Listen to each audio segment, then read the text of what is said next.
Welcome back to First Up. Prime Minister Narendra Modi is already now in China. He has kick-started his three-day tour of the country. All eyes are on the major outcomes from this particular visit.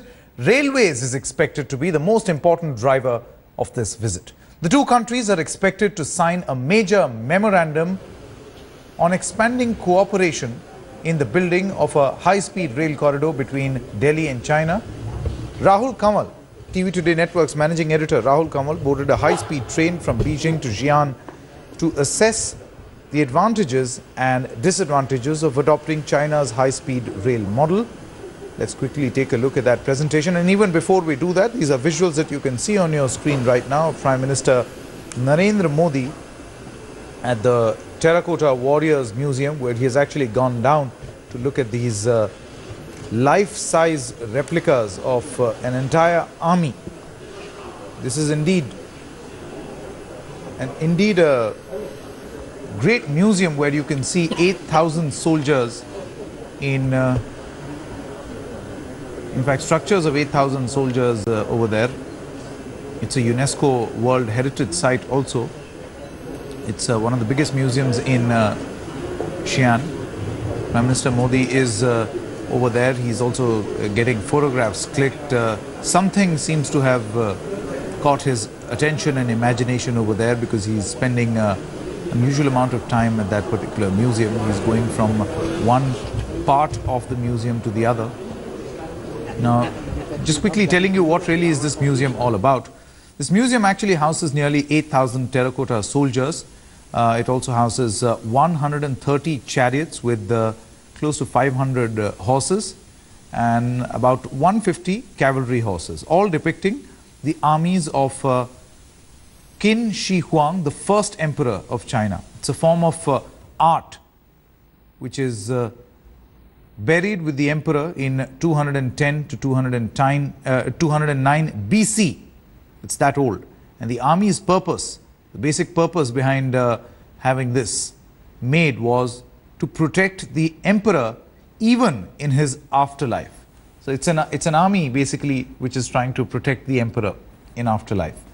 And that has seemed to have caught the Prime Minister's attention over there. He's going from one portion of, he's staying, in fact, he's actually going from one portion of this museum to the other. We actually thought that this leg has come to an end with Narendra Modi looking at this museum from a distance, but the Prime Minister actually chose to get down and see this museum from up close. Those are the horses that we are actually talking about. There are as many as 520 such structures there. 520 horses, 150 cavalry horses also, all depicting the armies of Qin Shi Huang, the first emperor of China.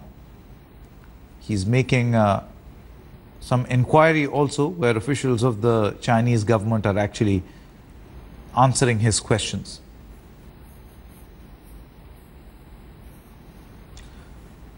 Rahul Kamal is now with us. Rahul, we can see that the Prime Minister is taking very keen interest in the Terracotta Museum. I mean, initially the visuals actually suggested that the Prime Minister would be leaving, but he actually got down, went down to where these structures are actually there, and now he's going to each and every part of the museum and inquiring about each and every little detail of what exists and why.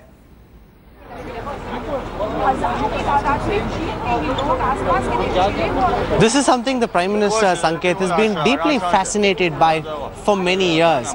Now, the Chinese scholar Huang Seng coming to India, the fact that Modi grew up in Vadnagar, where he says he's heard these stories of the Buddhist monk coming to India, spending time there, the famous terracotta warriors here in Xian. This is in some senses their Agra. So you're currently in the China version of Agra, and this is a big tourist attraction. Huge queues of people trying to go in. Of course, just at this moment, no one's allowed in.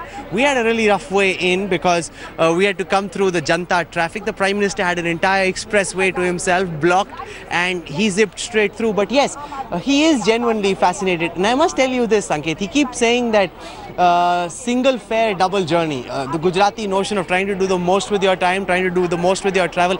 And that's really what he's doing, because he's not stopping, Sanket, in any of these cities at night. He came in early this morning. Now just think if it were you or me trying to do this, flying in all the way from India, landing here early this morning at about 5 a.m.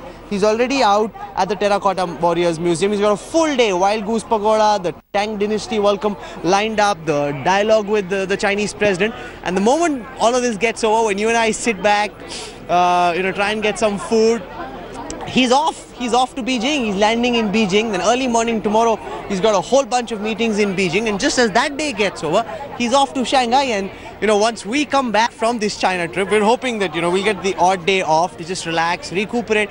And the Prime Minister's got the one-year celebrations lined up. This really is a crazy schedule that he's following. It's just one thing that he's been able to keep up, but as a journalist, it's really difficult to try and keep up. I must tell you what happened. We were in the bus that was coming in. We got stuck in traffic. The Prime Minister, I told you, had no such problem. So he's in the Terracotta Warriors Museum, and we're currently locking horns with the famous Chinese security guys who wouldn't even let us pass anywhere close to where the Prime Minister is. Well, those are one of the things about being out on the road tracking the Prime Minister, Sanket. Absolutely. In fact, we lost your audio connection and video connection just at the moment when, I actually remarked, Rahul, that would we perhaps have any such deal in the telecom sector, memorandum of understanding in the telecom sector, where you could do something similar here back in India, where you could do a live link or a live broadcast from a moving bus?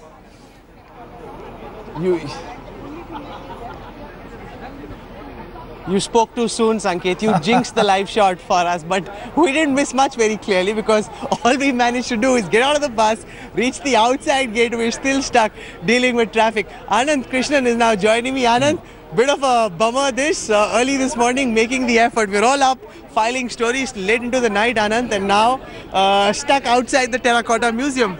No, and I think for all of us who've especially traveled from Beijing, and you guys have traveled from India, and we're probably going to be nowhere, not even 2 kilometers. I think we're still 2 kilometers away from where Prime Minister Modi is. You got, Sanket, you got Yeti sightings in Nepal. Soon we'll start having Modi sightings somewhere in China. We're looking out for Modi. No, I was just talking to actually some of the Chinese tourists who are here, and they seem to be aware. And in fact, they were empathizing with us, saying that we actually feel bad that people have come and it being taken nowhere near. But the Chinese, Anand, is very interesting. They're not really used to seeing media cameras out, thrusting their mics in people's faces. I must tell you, when we were recording links for the newsroom last evening, everyone came wanting to take pictures, stand. So it's quite novel for them to have all these cameras running around, thrusting mics in people's faces. No, in part because, the official media is so carefully controlled, and I'm sure the official media is right where Modi is, since they're given privileged access, since they're actually more part of government, and they don't have private media that we do. So I think even I don't know if you can see the crowds that have gathered here, I think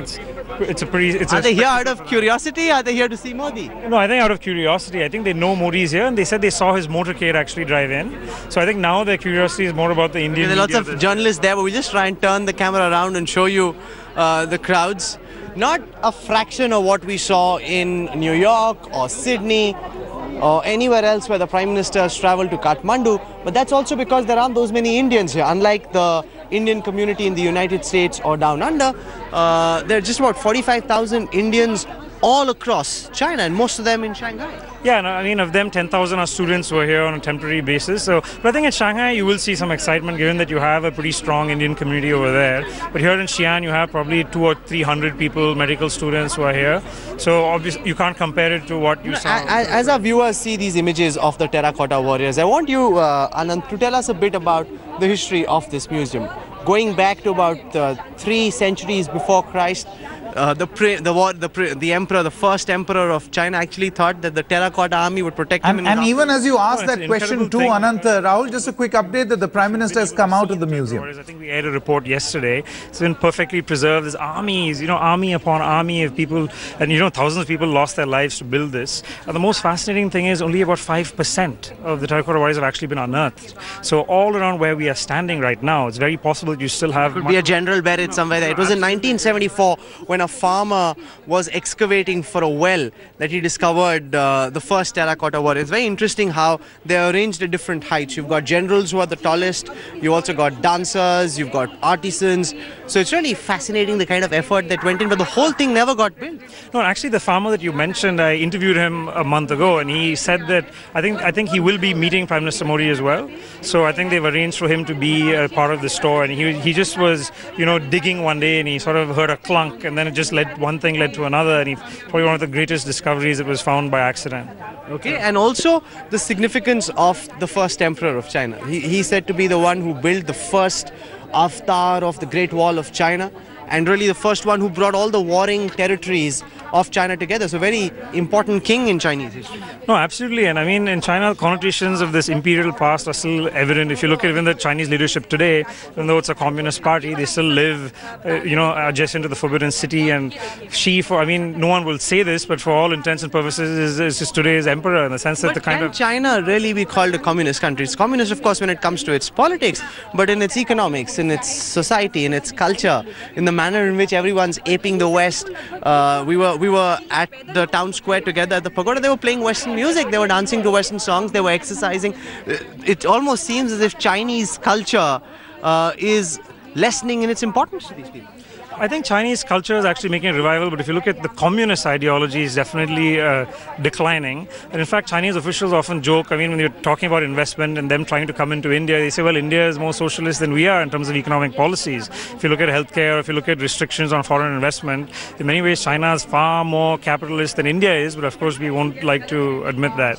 Okay, Sanket, so it's interesting. We're still stuck outside. We're told that the Prime Minister has just ended his trip to the terracotta warriors. I'm hoping that when we go to the Wild Goose Pagoda and when we go to the wall where the Tang Dynasty performance is happening, we're a little closer to the action than where we are early this morning, Sanket.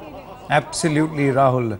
Do enjoy yourself. You seem to be amused by what has happened this morning, the broadcast from the bus, that long journey, and also being 2 kilometers away. But of course, a very interesting journey this is going to be for the Prime Minister. The fact that he visits China, a leader from one Asian superpower visiting another Asian superpower. The restricted talks are expected later in the day, and we'll get you all the latest right here on Headlines Today.